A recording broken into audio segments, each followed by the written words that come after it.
Good afternoon. Thank you for joining us. It's Thursday, April 9, 2015, and welcome to Ask the Experts. It's a panel of agricultural experts where we're going to answer any questions you have about today's USDA crop reports. I'm Chris Grams. I'm with the CME Group, and I'm joined by two grain and agricultural experts. I'm excited to have Jack Scoville of Price Futures Group with us today. He's on the far end. He's a vice president and futures market analyst with Price Futures Group, where he specializes in grains, softs, rice, oilseeds, tropical products such as coffee and sugar. And Jack has been working in the futures industry for over 30 years, including 10 years on the CBOT floor. Jack, welcome back. Thanks for joining us today. To my immediate left, Chris Robinson is Senior Risk Manager at Top Third Ag Marketing. Chris has more than 23 years of experience as a broker and analyst with a cash grain trading and hedging firm, as a CBOT floor trader in the soybean pit, and now as a Senior Risk Manager at Top Third, where he's been since January of 2010. Thank you both for joining us.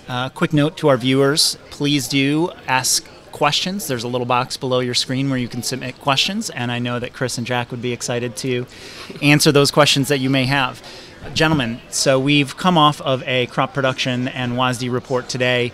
Obviously, the big news in the last week and a half was the prospective plantings report from the USDA. How has market reacted to today's report? Any highlights that you'd care to share with our viewers? Chris, maybe we can start with you. I think that looks like the market kind of anticipated this report. Nothing was really that surprising. Most of it was anticipated. The biggest surprise probably was the worldwide carryout in corn. Other than that, the numbers were all within a range, so there was no real shocker. Most of the movement came in the previous 3 days, Monday, Tuesday, Wednesday, and we were lower this morning. And so I think all in all, we had a report last week. Now we've had this report, and we are digesting it. So no real shocker, other than I think the worldwide carryout for corn, they increased it by 125 million, which was not expected.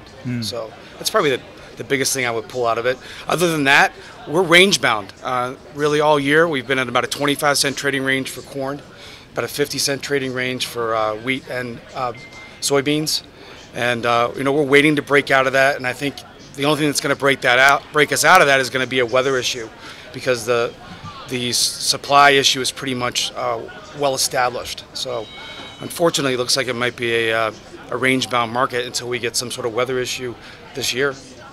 Jack, any thoughts or highlights from you, either from today's report, last week's prospective plantings report? Well, I think not only was the world carryout number for corn a little bit, it was a bearish surprise. I thought perhaps the domestic carryout for corn was a little bit of a bullish surprise. It was within the range of trade expectations, but certainly at the lower end, and I think it kind of helped keep corn from doing too much. Corn really only a 5-cent range today, so it really didn't do too much either way. The beans and the wheat, especially the beans, if you ever wanted the trade to estimate a report correctly, I mean, they pretty much nailed the bean number, both domestically and internationally, and yet we fell out of bed anyway, so there you go. In fact, we did some selling after the report. And the wheat, I didn't really see that there was anything too terribly interesting. The world numbers really didn't change too much. Maybe the ending stocks on the domestic side just a touch lower than the trade had expected, but not in a meaningful way. So really the corn was where the highlights was. Even in the rice, we did see a couple 100 million hundredweight increase in ending stocks domestically, but given the way the trade's been in the domestic market, a very slow domestic market, our export pace has been fine, but the domestic market extremely slow. I think that certainly was justified and probably factored in. I thought really we looked at the report and went back, probably did as much trading in the dollar today and the weather today than we did anything else. And the dollar was up very sharply, and I think that brought some selling into the corn, to the soybeans and wheat especially. Now I know that we're entering into planting season. Both of you work with producers. What are they looking at in terms of making their decisions for planting? Were they looking at this report? Are they looking at the spreads between corn and beans? What are they looking at in terms of really making their planting decisions? Well, I think if you start with the guys in Delta, they've been delayed. pretty well publicized, the fact that they haven't gotten in because it's been pretty wet in Arkansas and south. Their stop date to switch from corn to beans it's probably tax day, April 15th. And so I think that may hinge on why is that important? Because if they decide not to plant, if they can't get their corn planted, they're going to plant more beans. So that's another bearish weight potentially on soybeans in an already market that's full of bearish news. So I think that's really what producers have been looking at. We're going to get rolling here soon. One thing the American farmer is really good at doing is getting the crop planted, and with the mechanization we have, we can, if we get a window, they're going to get it planted very, very quickly. So typically this is the time of year where you get bullish stories of planting delays, it's too muddy or it's too dry, and I'm sure we'll see that. But barring any big surprises, I think we're going to get the crop in. The question's going to be, are farmers going to look at $4 corn on the board and then subtract their basis and say, well, I'm not going to plant corn, I'm going to plant beans? Because beans with the board at $9.50, most guys can still make money, but sub $4 corn for some producers, it's a no-win. So after having 5, 6, 7, 8 years of really, really good farming, this may be a year where they're going to be struggling to take care of break even, unfortunately. So there's definitely some trepidation out there amongst guys. A lot of guys were waiting for decent corn to get to 430 or 450. That's sort of their area where they make some cash sales. So you've got a situation where a lot of farmers are sitting on not only a lot of their 14 crop, but they've also not priced any 15. So that's probably the negative thing we're going to have to work that out one way or the other. Throw in the fact that the funds are now short. The managed funds are short about 60,000 contracts of wheat, about 45,000 contracts of beans. They went into the number today long about 13,000 contracts of corn, but they're probably going to flip, I would imagine, based on what happened today. So it's another headwind for the farmers, and I think that it's going to be interesting to see. Are farmers going to plant corn, or are they going to plant beans? Yeah, I know that I've got some producers down in the Delta and Southeast, and my Southeast guys were able to get some corn into the ground here. They got just enough dry days to at least get started on it. And then down into Texas and Louisiana, where I have more rice producers down there, Louisiana guys seem to be mudding the crop in. They're used to that. They're in a wet part of the world after all. But the Texas guys have been waiting, but I've been unable to get them on the phone the last couple of days, which tells me one thing, and that means that they're outside digging in the dirt and planting some seed, I suspect. So I think we're going to see them take whatever window of opportunity they can get to get the crop in. As for the mix, a lot of those decisions probably got to be made. I mean, you can always change, but you had to order your seed and things like that. And I was kind of surprised at how much corn people, some of my producers, were thinking about planting. I think they thought they were trying to play the contrarian card, and they thought that there'd be so many soybeans getting planted here that they could plant some corn and maybe see the price go up later on. And I hope for their sake that they're right. And certainly we've been trying to get some profitable hedges in place for them just in case. But that really kind of surprised me, and of course maybe it'll work out with them if this rain keeps up the way it has for the next couple of weeks. So it'll be interesting. It'll be an interesting thing it'll be an interesting mix to watch. Yeah, we talked a little bit about some of the factors that could potentially impact supply. Obviously, the weather. What about the demand side of the equation? What are you and your customers keeping an eye on? Are you looking at exports? Jack, you mentioned the U.S. dollar is having an impact. Is trading today. What other factors are you keeping an eye on right now?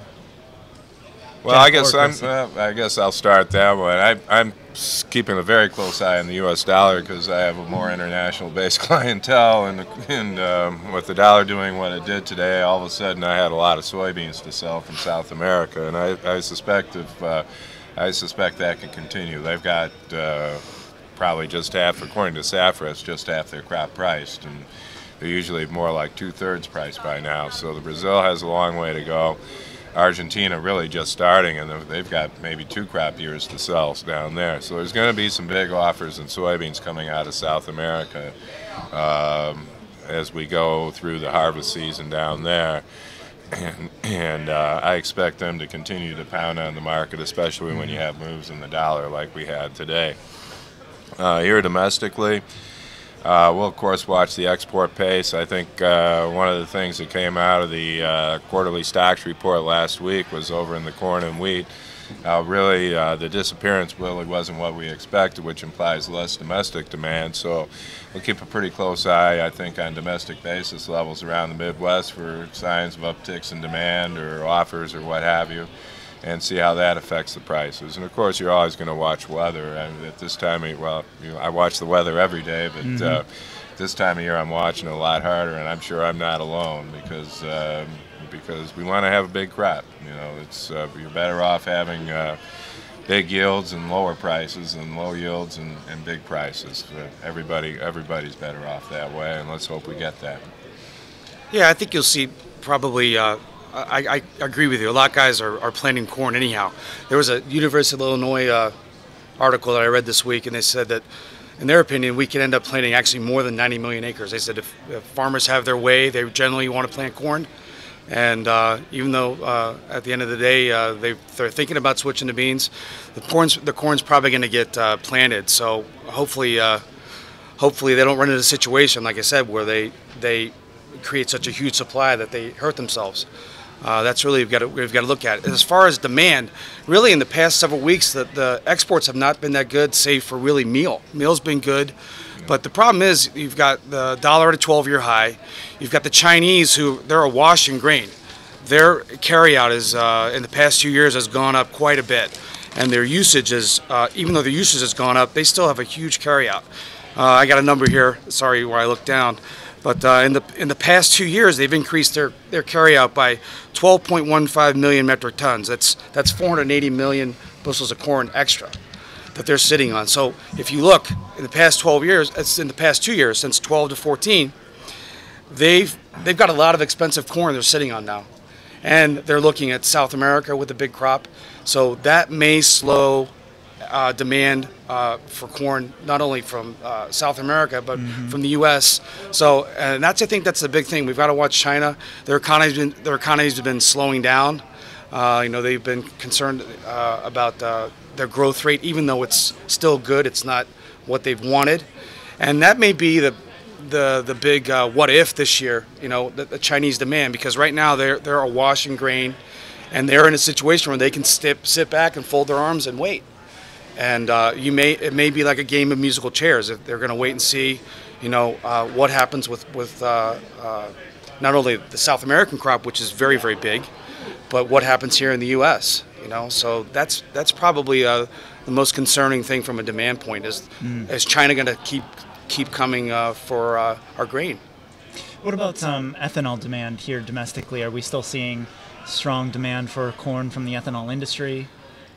Well, yeah, actually it's held together fairly well, given the fact that crude oil and gasoline prices have kind of fallen out of bed here lately. I think that's been one of the more impressive things about the market is that the demand for ethanol, for corn demand for ethanol, is held together as well as it has. Of course, part of that's mandated anyway. We got to have a 10% blend, but the demand certainly has been there, and the blenders have been busy, and the processors have been very busy as well. But I think where we've seen the problems with domestic demand have been over on the feed side, which I think has caught everybody by surprise, because we've got hogs coming on. We got more of them coming on. We probably had more hogs than we thought we did to begin with, and some pretty heavy weights out there, and the poultry numbers are increasing. We know the cattle numbers are getting ready to increase, and poultry numbers are coming in heavy, and in terms of weights. So that just means we're feeding them a little more corn, a little more soybean meal, yet the numbers really didn't show up as expected and at the end of the month. So I think that's really where the question seems to be, and how that resolves itself is probably probably the more interesting factor to me. The ethanol demand, we know we got to process 10%, And unless Brazilian sugar gets cheaper than it already is, and sugar shows signs of stability right now, I suspect corn demand for ethanol is going to hold together. Yeah, I mean, we saw that demand come on after 9/11, that mandate. That's been a really, a natural support for corn farmers. And, hopefully that's maintained. With the new Congress, they've talked about possibly eliminating that mandate. I think if that was ever to really happen, you'd have some supply shocks here in the U.S. because that is a huge natural demand for corn. And even now when prices are low, I was just talking to one of my guys that's in Indiana. Their basis is at or 5 or 10 cents below, or 5 or 10 cents over. So they're still paying up for the corn. The ethanol plants are if they want it. So. That's something that you really have to watch. Watch crude oil. We went from 105 to 46. Now we're above 50. That 50, I think, is a big psychological level. If we stay above $50 a barrel, that's supportive for the ethanol mandate. But if you were to see crude oil go to 40 or 30 or something like that, then that might put some pressure on the blending and so on and so forth. So that may be something you have to watch. Well, I know we spend a lot of time talking about the battle between corn and soybeans during planting season. We haven't really touched on wheat at all. Before we sign off this afternoon, would either of you care to touch a little bit on the wheat market and what you're seeing of late? Well, wheat's growing. At least it's finally coming out of dormancy here in the Midwest after a pretty cold start to the spring. And wheat to me is the weather market right now, and I really thought the lack of reaction to the report numbers today probably had as much to do with the weather as anything else. It's a market that's poised to move. Just chart-wise, I guess I can count to $6. I can count down to like $4.60. It's just is it going to rain or isn't it going to rain? We've have some tornado watches here in the Chicago area from a storm that started out in the Great Plains but really only covered the eastern half. So the Texas and Oklahoma panhandles got missed again. Kansas has had some rain. There's another system that's supposed to come through toward about a week from today, I guess, towards the end of next week. And we're going to want to see if that gets into the panhandle regions of both Oklahoma and Texas. If both those areas get missed again, that's probably enough wheat out there to send the markets higher. So I think we're going to keep a very close eye on the weather as we move forward. And then once we see what happens next week, we'll probably start worrying a little bit more about the Dakotas and the Canadian prairies and how the spring's going in. Yeah, I think that the number one thing that's hurting the U.S. wheat producer is the 12-year high in the dollar, and the fact that it's so much cheaper in other parts of the world. The second thing, you're talking, it is a weather market. Just going into this last weekend, we had a really good spike up because they took the rain out of the forecast. We came in Sunday night. They put the rain back in, and we had a sharp break. So you're going to see a lot of volatility, I think, off of the weather. 30, 40 cent moves, not that uncommon. I think you've got to look at the big support and resistance, those. We've had like a $1.70 trading range in the past 5 months in wheat. We went down. Back in around Christmas time, we had a nice rally. Then that faded away. So we've had some really volatile trade. You really have to watch the fact that the funds have a major short position in wheat. If the funds get caught wrong, if they're short and wrong, we could have a really, really big rally, if the weather became an issue because if they have to flip out of 60,000 contracts, that's gonna really drive up prices. So that would be probably the saving grace if you're a wheat farmer and you're hoping for higher prices. Hope that the funds are wrong because right now they're leaning on it, unfortunately. What about production in the EU or Eastern Europe? Are you keeping an eye on that in terms of wheat production? Oh, absolutely. There? Yeah. And there's been some very beneficial rains over in the, actually EU all the way over into Russia, including the Volga River over the course of the last few days. So really, there doesn't seem to be much of a weather issue there. And of course, the French have been really pounding on the wheat market as much as anybody. They apparently still got a lot of wheat to move because the sales prices that you see reported on the wires, once you figure them back to bushels or however you're looking at the market, they're they're pretty favorable prices for the buyer. I'll put it that way. So they're maybe not quite giving it away, but they're not all that far away from doing that. So they're really trying to move wheat.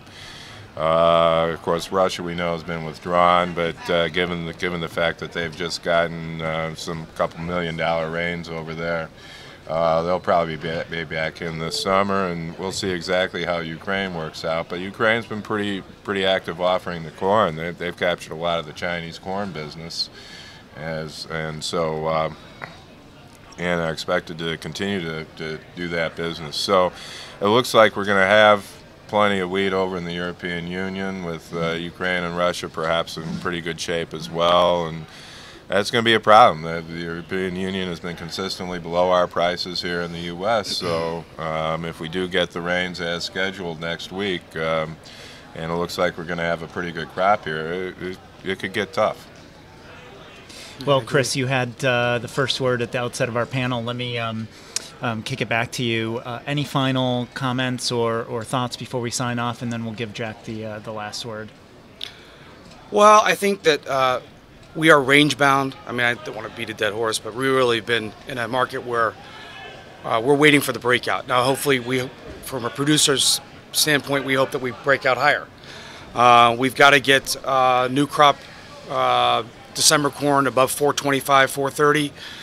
You've got to get new crop soybeans above $10 to really get the market turned around. Other than that, this market's looking a lot like 2010 to me. You go back and look. We were sideways really to about June, and then we stopped. We stopped getting the rain, and we took off. You know, so I think unfortunately it's looking like kind of a sideways market where margins are tight. And I think if you're a producer, this is a type of market where you SOS, sell on strength. Don't be afraid to get some sales done, and because this could be a bad year to sit and do nothing and just hope for higher prices. Because when we're near these lows, we're at 5-year lows, 4.5-year lows on the charts, the lowest prices we've seen since 2010. You know, hopefully it's a bottom, but if there's another leg to go, you've got to ask yourself, you know, what's going to happen if decent corn goes to 320 or 310? You've got to ask yourself what's going to happen if soybeans go to 850, because that's really a risk. If you're a producer, higher prices are great. It's fun to sell higher prices, and we had that for the past really decade. You know, go back to really 08, 09. Your best marketing plan was to grow it and store it, and wait. Right. Last year was the first year in a long time that producers that caught up to them. They waited for the rally, and the rally never came. And the market is not obligated to take care of your break even. And I would say that that's one thing about the ags. It's a cyclical market. We've had a really good 10-year market. And I'm 49. I work with some farmers that are in their late 20s, early 30s.